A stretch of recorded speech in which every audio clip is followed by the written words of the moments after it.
like the MLK Center because it's fun there. We can have projects and we do cooking things, and I hope it opens. And I like the center, and I can meet new friends over there, and I like it so much. And I wish it would open back again.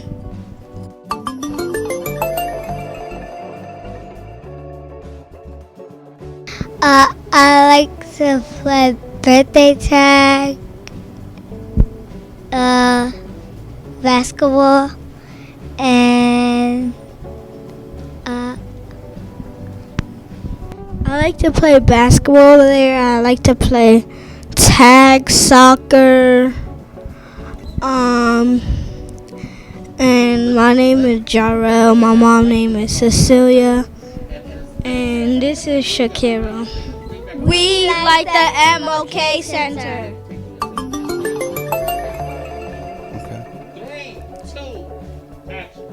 Hi, my name is Alan Teamer. I just want to wish the Martin Luther King Center a happy anniversary. It's been 39 years. 39 years. I can remember walking in this door for the first time as a little kid. A place of refuge. Spent a lot of time here after school, extra help with Miss Virginia. Got a little older, strayed away a bit, had my times out there in the street, and I can remember Miss Virginia pulling me inside, making me help her with her camp, keeping me occupied, showing me structure. Not that I wasn't getting it at home, but when we get outside, there's kids get involved in other things, but if they have another place of refuge with places like this that also implemented the same thing our parents was trying to implement at home, it was huge for me, a big part of my life for me growing up to be who I am today. Got a long way to go, but I believe without the Martin Luther King Center and of course the support I had at home, I couldn't tell you where I would be. I did a lot of volunteering here. Started off basically forcefully.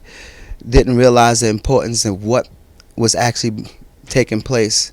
How it was showing me about our community and how when we come together, what was possible. Martin Luther King Center was a very special place.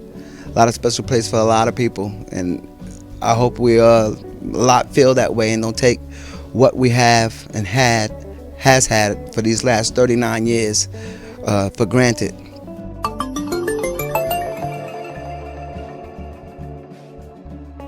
Good afternoon. First of all, I'm going to take my mask off so maybe you can hear me better. My name is Victor Disla. I'm a resident of Long Beach, specifically Pine Street. I'm just around the corner from the Martin Luther King Center. And I testify, and I'm also a witness of how this center has helped the community with the leadership of James Hodges. We thank him for the help that he has provided the community. And first of all, we thank God for everything that he has done for this community and this country and the world. We thank you. This center has helped the community in the youth services, also for the elderly, for the senior citizens. It has provided help. It has provided us in the whole community with clothing, food in time of this pandemic. And even when the pandemic wasn't here, this center provided help for the whole community. We thank God and James and all the volunteers here. Even I had to include myself as a volunteer because I've helped here before, and I would do it gladly for the community to help others. That's what we're here for, to help each other. This community has provided help and services for, like I said, for the youth, for the elderly, for people in need. Lots of people around the community and also out of the community have provided this center with help, with clothing. Some people have dropped off clothing, food, because this is a place of need. Well, during Sandy, the Martin Luther King Center has provided help in the form of food, clothing, and other services that they have provided.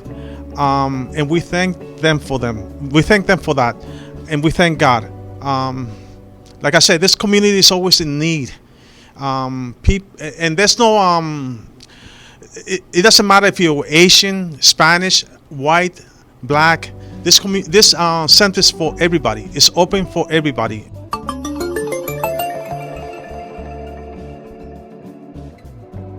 Being the president of the city council representing 35,000 people, it was my obligation and responsibility, and my background as an educator, as a former police officer, and an elected official, which actually lasted for 38 years at every level of government, from local to the New York State, where I became the deputy speaker in the state assembly. But my role, my job, and my mission. I say this, and it's important that people really understand who I am. I'm a person that God gave me an angel, a saint, and a mission. God gave me an angel, which is a special child, Ricky, who could never speak or cry, and blind. The saint was my wife. We were married for more than 50 years. And my mission, God gave me an obligation, a mission to serve and help the people. So with that in mind, and being brought up in Long Beach by my mother and a family who was like basically one of the first social workers, without the title, but the person was always there helping people, that I learned how important it is to be able to be there to serve the needs of people. And I found, as an elected official, the greatest rewards that I have in the job that I had as an elected official, and I still do that today, are the thank yous that you get for helping people. I just wish more people in government would be aware that it's not about power and money, but about people. That's most important. But getting back to the MLK Center, because people have to understand why this center is here. This center is here as an educational resource, as a social resource, as an athletic resource, to help develop our young population, the youngest of our children within the community, to have pride in who they are and to have an educational resource that they felt comfortable in learning. Not only learning academic skills, but skills in living with other people. The intercultural support that was being given in the MLK Center was an outstanding resource for people from all over Long Island. The MLK Center in Long Beach was a model, and the people could understand that development, that young people who were very shy and never had the educational and social opportunities that all other people might have, just because of the fact that they were people of color, that the answer really is the black people here developed and they were comfortable here, and this became a resource in any bad situation. We had storms here, and you know what? When I was on the city council and when I had an opportunity as a legislator, when we had a severe storm, we came here and we had an opportunity to feed the people of the North Park area. They would go to school, there were no cooking, no electricity, and they would go to school and they would come here because here we had food to give. And when they ran out of food for the young children to have a hot meal, my wife and I were here and we watched them when he said running out of food. So we went to the bank and we got funding to make sure that they had food. And we gave a financial resource for food. But this was a center for people to have a home away from home, where they can have guidance, opportunity, educational, social, and to be really at home in their community to have the resources that are made available by the programs of the MLK Center here.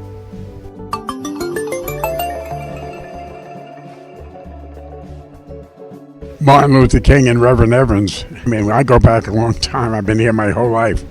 And I mean, I can mention 710 Riverside. Nobody would even know what that was. But that was a place where I delivered a young baby. And it was right here where we are, just about. And I'm saying that in those days, you know, it was an educational opportunity for people to get to know the potential of all the people that lived here. And Martin Luther King, of course, was a hero that was acknowledged and noted for his desire for peace, love, and caring about all people. And that was a great inspiration for the people of the North Park area, as well as all the people in the city of Long Beach. The first one, 522 Park Place, between Chester Street and Market Street, which I lived on. And we would always go around the corner. We wouldn't even have to go around the corner.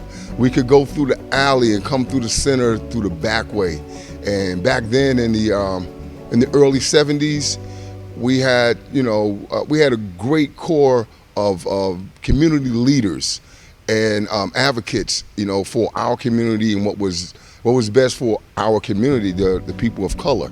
And there were people in place to help us advance as people and become productive people within society, which is what my father always preached to us. He didn't care what we were going to be in life, as long as we were productive people within society. If you're going to be a sweeper, be the best sweeper you can be. Whatever you do, be the best at it. But growing up with guys like, with gentlemen like Laverne Tart, I remember this man. He played ABA ball with Julius Erving. And he brought these giant figures of men to our community. As a little boy, you're looking up and you're seeing Julius Erving, Artis Gilmore's brother, and to watch these guys play on the court and then give back to the community. I was a part of the Julius Erving basketball summer camp. I played in this summer camp. They gave us sneakers, they gave us Chuck Taylors, and they gave us T-shirts, with Dr. J's name on them. And then to have mentors like DeWitt Jones, Dave Taylor, and which Julius Erving mentored them, and then in turn they passed the mentoring on to myself and my peers. So we had a great time in that first MLK Center. To me, it was a safe haven. They taught us life skills. They taught us about our culture. They taught us about humanity. And Udi Akins, oh man, I love this dude. Eugene Akins, that's another one of my big brothers. Taught me how to play ping pong. Always beat me, but then I try to make it up on the basketball court. And but to have mentors like that in place, Udi Akins, Miss Virginia, my second mother, which I think was all of our mothers. Miss Virginia took care of this community and these kids in this community, and and Donnie Cruz, these great people helped me and my family advance my education and my growth as a man within the community and without the world, because I left here and moved away and was able to come back and still have a close bond with this community, and to be able to give back. When I lost my mother, unfortunately, in 2010, and so I come back to New York, I needed something to do to make me whole again. And so, along with my good friend Robert Gauze, we came and we enlisted the help of James, and James gave us an opportunity to give back to the youth. And at that time, in 2011, these kids were struggling. They were struggling with reading, writing, arithmetic, and with their homework mainly. And they were doing poor. And they were threatening to take away the after-school program, which our kids need so much. Our kids need this program. And so we went in, we grabbed the bull by the horns. It wasn't about the money, because they didn't pay us no money. I volunteered. And I did it from my heart, because I was once these kids. And it felt good that when you came home from school, you didn't have to go home. You could come back to the community center. You could interact still with your friends in the community. And then you got help with your schoolwork. And we helped these kids go from failing. And I think the lowest grade after 90 days, from January to mid-March, these kids went from failing to the lowest grade was a 76. They all had 100% homework completion, 100%. Because we helped every child that came through this door that needed help, we helped them. And we saw the progress from our help because they passed in school. And we have children today that came through this MLK Center, and I know I came through the center, and so I give props to Virginia, Laverne Todd, Biff, Queen Esther, Judy Akins, John Sutton, Uncle Jimmy Grayton, these people that encouraged us to go out and be the best that we could be. That there were no barriers, there was no glass ceiling. If it was, we shattered it. And here we are today fighting to sustain this great institution, this great community center that has helped so many people around the world. We all may not live in this community still, but we take from this community with us in our lives as we go out. I can always say, the rules. Wherever I go, I got Long Beach sand in my shoes. From Long Beach. I love Long Beach. I love this community center. I love this community. The kids, even the grown-ups, they refer to me as Uncle Jay. And they know, as my mother and my father did, they helped anyone that they could within this community. They raised their kids in this community because they loved it and they cared for it. And they have their footprint here. And I'm hoping to leave my footprint here in this community that's on a good note, to uplift our youth and our seniors, that we all bond and come together, to make a better community. If we take care, my father's premise was, if I take care of my household, my kids will go out and they'll attract people that take care of their households. So then we build a better community. Then we build a better city. Then we build a better country. Then we build a better world, and it takes all of us doing our part. And some of us think that, well, my input is not going to impact any change. It will. There's a young man that I tutored here. We call him Oatmeal. And Oatmeal's away at school now. He's doing very well. But Oatmeal has multiple siblings, and they don't all have, the same parents. But he was responsible for running errands after he got home from school. And I would tell Oatmeal, you got to come and do your homework, man. He's like, all right, Uncle Jay, I got to run some errands. I'll be back. And he would go and run his errands. And by that time, all the kids are done with their homework. They're getting ready to go have their recreation time. So God bless the dead. Mother Hodge and I and Miss Louise, we would make sure we put aside his snacks. So when he got finished running his errands, he came back. I would help him do his homework. He had his snacks, and he went to school the next day, and he was able to participate in class because his homework was completed. And then this kid went on to graduate and go to college. And I saw him a couple of years ago, and he said, thank you, Uncle Jay, you never gave up on me. And he says, look down the block. I looked down the block. He said, you see that car? That's a BMW. That's my car. And I was so proud of this kid that he was thanking me for helping him. But actually, he was helping me. I needed to be grounded again because I was lost after losing my mother. I had no direction, and where I'm gonna go. I'm gonna stay in the South, come back to New York. But when I came back, and these kids gave me the sense of need, like, we need you, Uncle Jay. And I stepped up, and I can name a few more of these young men that we, DeAndre Horn, Elwie's son, Darren Matten's nephew. These kids went away to college and they come back and they still give back to the community because they see us do it, so they mimic what we do. Regardless of where we go in this world, we always try to come back and help out with where we came from.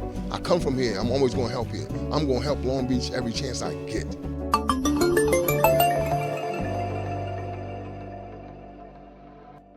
Going back to my mom, I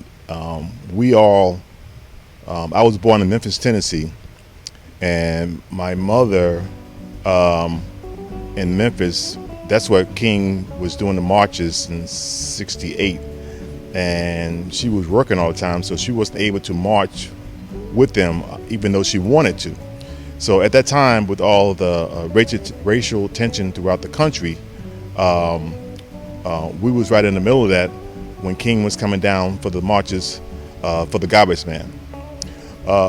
So after a couple of years of being down there, we came to New York in 1971.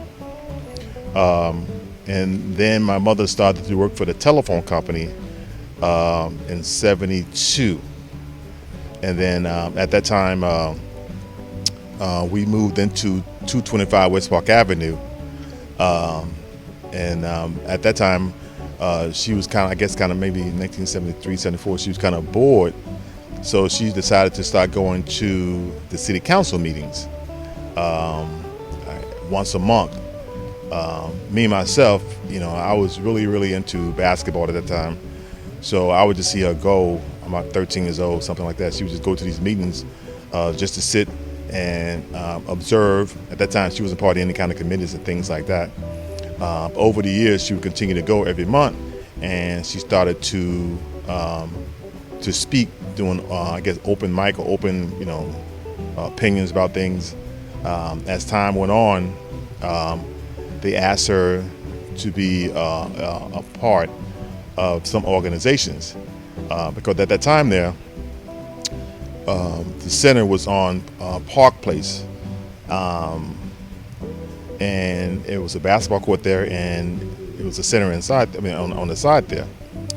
But activities and things like that, we had great times there. I mean, it wasn't much. They had a boxing ring inside and pool table, but really what it was just some place to go after school. And in the summertime, they had summer camps for the kids. That was great. So kids would come there from the community and do the camp. And we have a lot of arts and crafts and things like that they would do. I can remember Eugene Akins doing a lot of that. But they always had activity for them to do throughout the summer. And then at that time it was called Neighborhood Youth Program, where they would give high school kids jobs in the summertime. And those jobs would be being counselors to the kids in the summertime. So they worked for MLK Center, and the county would pay them for being counselors. So that was a great opportunity to get some extra money for the kids that was in high school. And then after that, my experience with the MLK Center is that we had a outside basketball court on the side of the center. And then what happens is that every year they wouldn't turn the lights on. So as spring come, the daylight get longer, but then it gets dark. So we had to go to City Hall, and every year and ask the City Council to please turn on the lights for the basketball court. And we would go to Mr. Wiesenberg, and every year he would turn them on for us. But if you look at the West End had a beautiful center. They had they had West School with inside gym. They had programs, they had everything. Actually, I worked one year there in the summertime as a tutor for some of the kids for reading. But they had a beautiful gym. We had nothing like that at all. Okay, we had nothing. I mean, besides the center that we had. So what happened was that my mother started going to these meetings, and all of a sudden, some money was coming into the community from the government for the North Park area. And the money was being allocated. Some of the money was allocated to do what they have right there, Stop and Shop, that whole mall that you see right there on Park Avenue. Those used to be houses and storefront on Park Avenue. So what the plan was, they're going to tear down the storefronts on Park Avenue and tear down the houses that's on, I think that's Chester Street, okay? And also tear down the center. Now, okay, but some of the money was allocated for the North Park area for the center. So the issue came down to in the meeting for the city council, my mother going back and forth with them. They wanted to take that money and put it someplace else and not give the money to the center. Okay, so it was a big fight about that. But at that time, racial tension in Long Beach was at a high peak. To give you a perfect example, there was a baseball game. I think it was maybe 79 or 80 at the Long Beach Recreation Center, and the MLK Center was playing baseball against, I guess, the East End Center, and a fight broke out, and this fight continued on the baseball field into the streets, and in some kind of way it got up to the train station. Now I was at the center at that time, playing basketball, and all of a sudden I see my mother up here, and at that time she was the president of I think the MLK Center, and so she's not a big lady, she's a small lady. So I said, Mom, we gotta get out of here. My brother was there too, Christopher. I said, Mom, we gotta get out of here. So all of a sudden I see the police come with riot gear. You understand? Like you see on TV now, riot gear. I said, Mom, we gotta get out of here. And she said, No, y'all go home. I have to stay here. I said, why you gotta stay here? Because this is what I signed up for. So she's looking out to her community in this kind of situation. But it was one thing about my mother in the community that people respected her so much, and she deflated that situation without anybody getting arrested, without anybody getting hurt. Okay, and they all went their separate ways. Now, I wasn't there because I went home like she told me to do. But the next day, people told me what a great job she's doing diffusing the situation at that time. But as time went on, she just worked. I remember her going to meetings all the time. She also was on the youth council at City Hall for the Northeast Park area also. She did that also. She also was part of Eastern Star also. So she had a lot of different hats though, but that was just her passion at that time in her life though.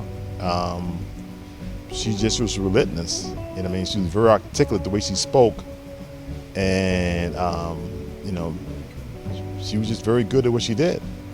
Me myself, I was there, just watching her do what she did. At that time, I was going through high school, and also then I went to college. And then when I started to drive, be able to drive, I asked her, on the weekend, Mom, got the car, and she said, yes, because I'm going to a meeting. So I was happy that she goes to the meeting because I get a chance to get the car, and she can get a ride home from one of her friends at the meeting. So I was happy about that. But she was just relentless, and I guess when you be going through things in life, you don't really appreciate when people do things that are so amazing. Until they're gone and you look back and see, something, that was an incredible lady. I think back and things that she taught me growing up, being independent and things like that, and to help me with my life today and have helped me through my whole career. Doesn't a day go by I don't think about the thing that she taught me about life, and about that there's nothing that you can't do if you put your mind to it and put God into the mix. And I think that's what she had when she had this vision for this center. I look around now and look at this center now and how amazed it is and how beautiful it is. And because this spot here that this center is on used to be a sand lot. There was nothing here but sand. Okay, and they took this lot and started to break ground, and this is what it was.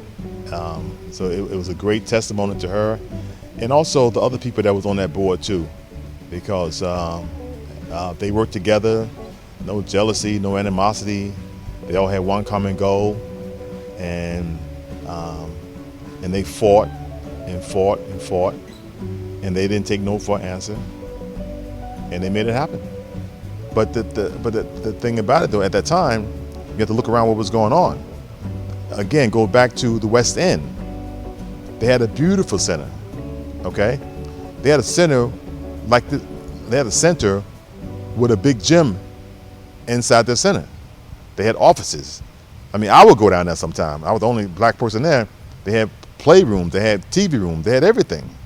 And we had nothing at all, okay? So But the thing about that, though, I guess, we as people, we're just so accustomed, to having what we have, and they're just giving it whatever they want us to have, that we just never fought for anything. So my mother comes around in the board, and they said, listen, this is enough is enough. We want the same thing that they have. You understand? So that was the motivating factor right there, because we had nothing at all. There was nothing to do. Okay, if you in Long Beach in January, okay, after school, what do? Where do you go? You do nothing. Okay, and a lot of times, a lot of kids got in trouble because of that. Got in trouble or started having a lot of babies. Okay, so this is something, looking back, this is something that they had to get. Okay, and that they asked what was the motivating factor. That was the motivating factor, because we had nothing at all. Okay, now then you come in, then all of a sudden it gets built, and all of a sudden now, things happen. You got someplace to go. You got things to do. You know what I'm saying? They got programs. They got the foster grandparent program, which my grandma was a foster grandparent. They got a daycare here. Okay? They have things that they can do. People could come to, basketball games. All kind of things. Which, me as a, I played sports my whole life, played basketball. At that time, okay, in 1975, 76, the only time that we was able to play basketball in a gym was on Tuesday at Central School from 7 to 9. And Central School had a gym, and we would pack in there once a week to play basketball. And that was it. Okay? And West End had it all 7 days a week. So, we was being, as you would say, deprived,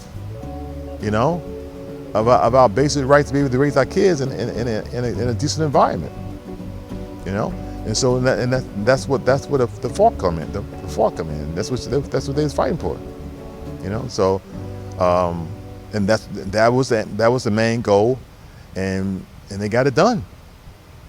They got it done. To me, man, I was like, when my mother come in the meetings and everything, I'm like, I wasn't expecting them to succeed, to be honest with you. Until I saw them break ground, then that's when I believed it. But before then, that's why I was never excited about it, because I didn't think it was going to happen. Even sitting there now, it just amazed me that they pulled this off. It really is.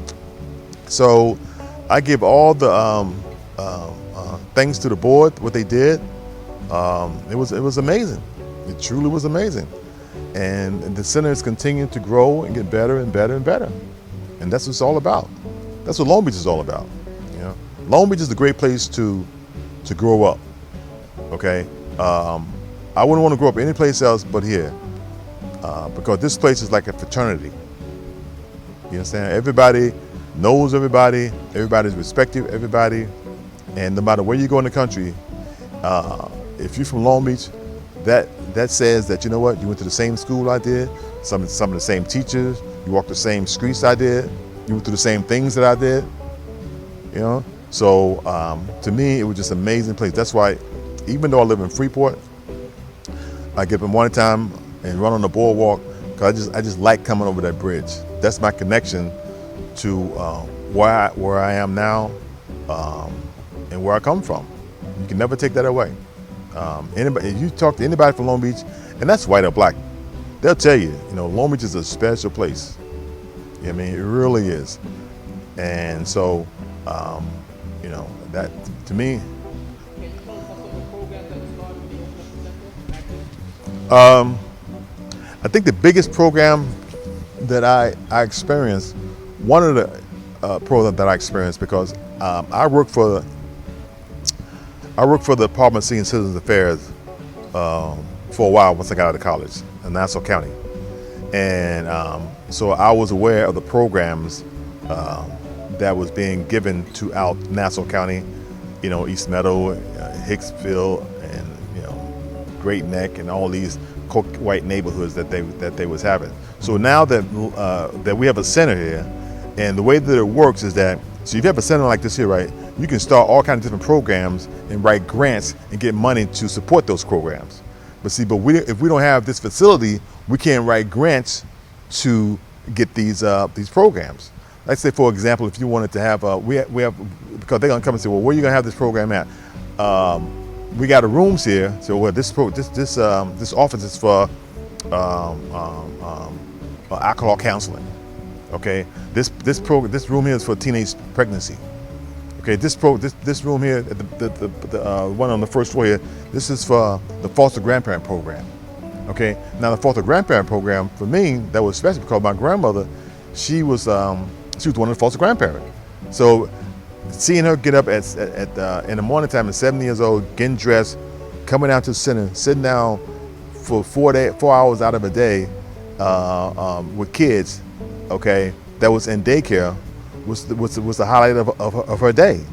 You understand that? So those programs like that, ones that I mentioned, are programs that we could not have had in the past, and that's what the center brings us.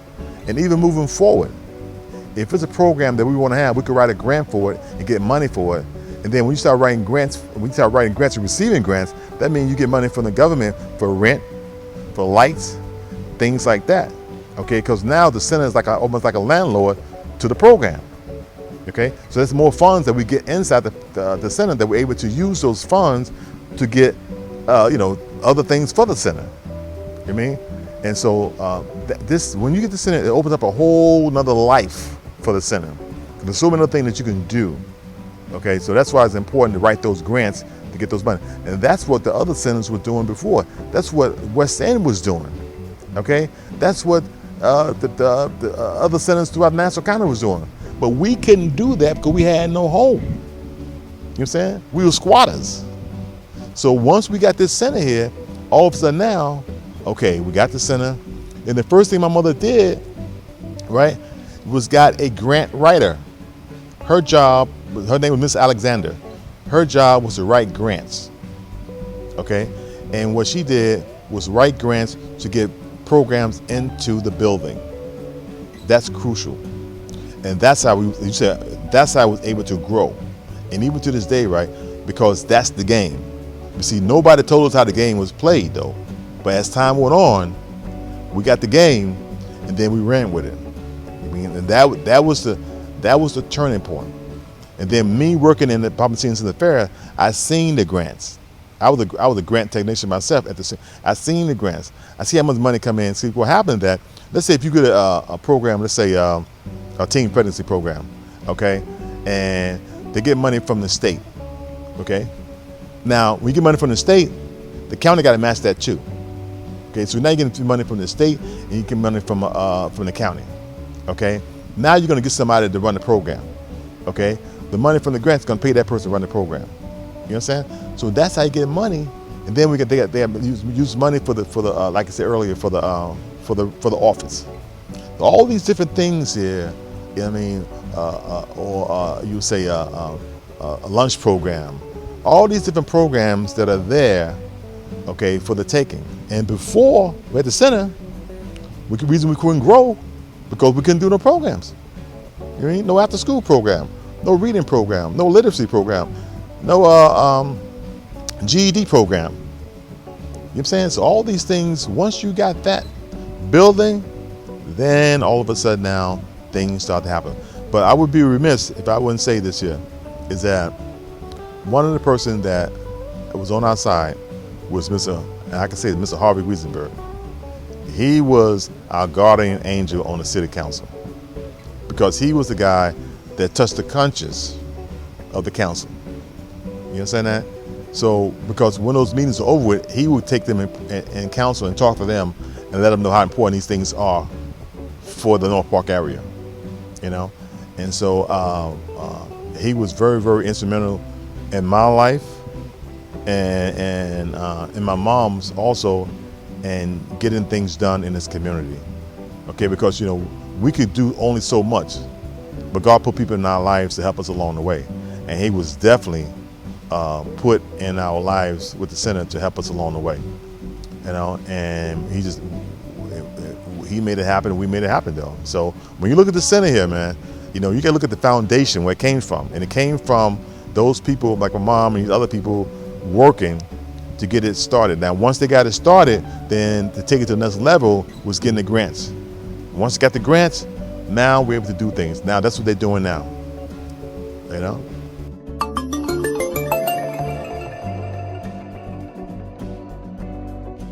Well, what the Long Beach MLK Center means to me is, since I was a youngin', I came in the MLK Center. I had to be around 5 or 6, and I've had mentors. I've had people guide me, whether it was daycare or one of the adults helping me with my homework because my mom couldn't afford to give me a tutor, whether it was basketball tournaments, and then that transitioned to opening doors to playing basketball at AAU.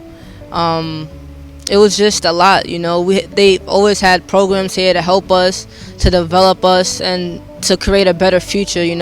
We're not in control of what we're born into, but we've had people in this community and in the center to help us, and I feel like we're slowly losing that. What I had and others had a chance, these kids, they don't have that, and that needs to come back. I was homeless, me and my mom, when I was 11 years old, and it was a terrible time because I felt lost. I felt like I was going down the wrong path, and I was just so confused, and I didn't understand what was happening. All I know is that I wanted to create a future for myself, and every time I felt lost, I would walk through these doors, and I always smile. It would always brighten me up, because I knew as long as this MLK Center is here, I will be okay, because there's always going to be people that's going to guide me and that's going to help me through it. It was just a space where I can call it my second home. I can work out. I can go upstairs to the computer lab if I needed help, or if I was struggling on a question for a test, a quiz, or homework, or anything.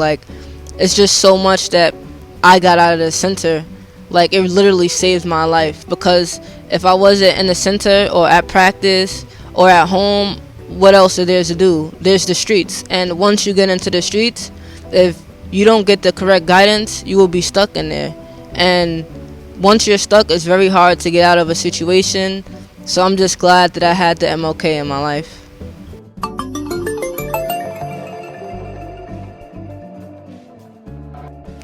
So the center has had many programs. They had the dance program. I was a part of the dance program for about a year.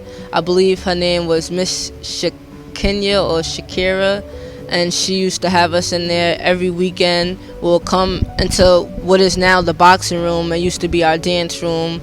They've had daycare. They had homework, after school programs at Lindell. They partnership with Lindell for the kids. They had their own summer program that was free for the kids, that was free for us. They used to take us to Donny Park, Splish Splash.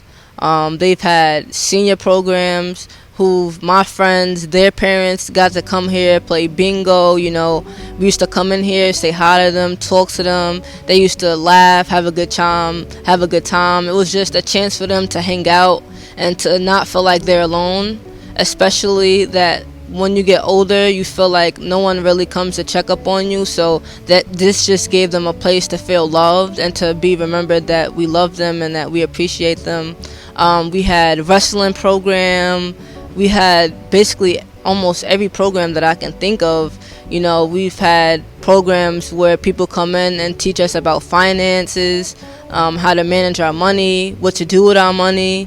We have had guest speakers who've either did something professionally or knew someone, and those people came in, they talked to us. We just had so many people come talk to us and just try to help guide us. I remember when Dr. Martin Luther King's daughter came to the center, it was an amazing, can you imagine meeting Dr. Martin Luther King's daughter? The impact that he has had in the world, and then you get to meet one of his kids. That was amazing. It's just so much I can go on and about. If you guys do your research about the Martin Luther King Center, you would know.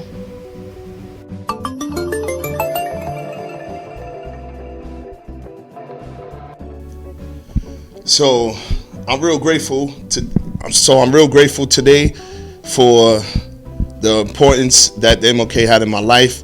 I'm thankful for my beautiful fiance Lillian and helping me to stay on the right path as well. And it's been 39 years. 39 years. I'm 40 years old, so I've been around just as long as the MLK, and it's been important in our lives. Therefore, we need y'all help to help keep this going 39 more years. It's a very important place for this community, and we celebrating the 39th anniversary, and peace and love to you all. Please support and please donate. Thank you.